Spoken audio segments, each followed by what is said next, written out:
Welcome to the Black Crypto Revolution podcast. I'm your host, Didi, and we're back with another crucial conversation about building wealth and power in our communities. Today, we're diving into something that could revolutionize how we organize and build together: DAOs, or Decentralized Autonomous Organizations. With us is Jalyla, a DAO architect who's been helping communities implement these powerful new tools. Welcome, Jalyla. Thank you for having me, Dee. I'm excited to break this down for your listeners because DAOs could be exactly what our community needs right now. But before we dive in, can you explain in simple terms what a DAO is? I know our listeners are familiar with crypto from our last episode, but this is a whole new concept. Think of DAOs like a digital community center that runs on clear rules everyone agrees to. But instead of one person or board making all the decisions, everyone who's part of it gets a say. It's like if your neighborhood association was completely transparent, ran on the blockchain, and everyone could see every decision and vote on what happens. So, how could this specifically help Black communities? We've seen so many organizations come and go. That's exactly why DAOs are different. Look at what happens in our traditional organizations. You often have one or two strong leaders. And if something happens to them, the whole thing falls apart. Or worse, you get people in leadership positions who aren't actually serving the community's interests. We've definitely seen that happen too many times. With DAOs, everything is transparent.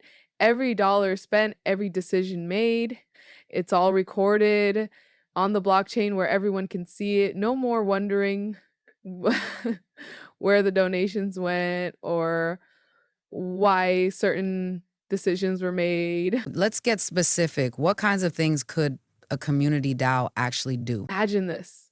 A neighborhood DAO that pools resources to buy property. Instead of gentrifiers coming in and pushing people out, the community collectively owns and decides what happens to buildings in their neighborhood.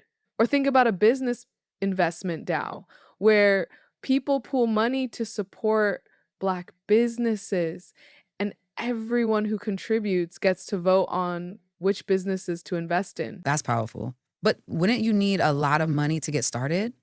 Like, That's the beauty of it. You can start small. Maybe you begin with 100 people, each putting in $100. That's $10,000 to start investing in your community. As you show results, more people join. The key is that, unlike traditional organizations, everything is automated through smart contracts. So no one can just run off with the money. you mentioned voting. How does that work exactly? Everyone who's part of the organization get tokens that represent their voting power. These aren't like Bitcoin or other cryptocurrencies.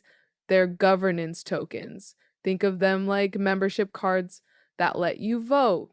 The more you contribute, the more say you have, but you can set it up so no one person can have too much control. That's interesting because one issue we often see in our communities is the same few people making all the decisions. Exactly. And here's another powerful aspect. You can program these DAOs to require different levels of agreement for different types of decisions. Maybe small decisions only need 51% agreement, but big ones need 75%. You can even require that certain decisions need approval from specific community leaders or elders. What about the technical side? Our communities often face a digital divide. That's a real concern, but just like people learned to use Cash App and Venmo, they can learn to use DAOs. The key is building user-friendly interfaces. Behind the scenes, it's all complex blockchain technology, but for users, it can be as simple as using an app. Earlier, you mentioned buying property. Can you break down how a real estate DAO would work? Let's use a real example. Say there's a historic Black neighborhood where properties are being bought up by developers. The community could form a DAO where people buy in for as little as $100. Once they have enough money pooled, the DAO buys properties. Token holders can vote on whether to develop the properties, rent them out, or use them for community purposes. And everyone who contributed would own a piece of these properties? Exactly. And here's what makes it revolutionary. These ownership stakes can be as small as you want, and they're easily transferable. You could sell your share if you need to, pass it down to your kids, or buy more if you want a bigger say in decisions. How does this connect with what we were discussing last episode about building Black wealth? It's all connected. Remember how we talked about the system being designed to keep wealth concentrated in certain hands? DAOs are a way to bypass that system entirely. Instead of asking permission from banks or waiting for outside investment, communities can pool their own resources and make their own decisions. We're seeing attacks on Black wealth from all directions. How do DAOs protect against that? Since everything runs on smart contracts on the blockchain, you can't just shut it down. There's no single leader to pressure or discredit. And because everything is transparent and decentralized, it's much harder to corrupt or manipulate. Are there any DAOs already working in Black communities that our listeners could learn from? Yes, there are several emerging now. Some are focused on funding Black artists, others on real estate, and some on business investment. The key is learning from each one, what works, what doesn't, and how to improve the model. What would you say to someone who wants to get involved with DAOs but doesn't know where to start? Start by joining an existing DAO as a member. Learn how they work from the inside. Many DAOs have education programs for new members.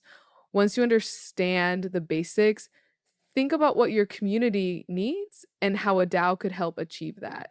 And remember, you don't have to build it alone. That's the whole point of DAOs. They're community efforts. This has been incredibly enlightening. Any final thoughts for our listeners? Just remember this. DAOs are tools, but the real power is in how we use them. They give us the ability to organize, pool resources, and make decisions in a way that's transparent and resistant to outside pressure. In a time when traditional paths to building wealth are being blocked, DAOs offer a new way forward, but they only work if we come together as a community to use them. Thank you, Jalyla. This conversation has opened up so many possibilities.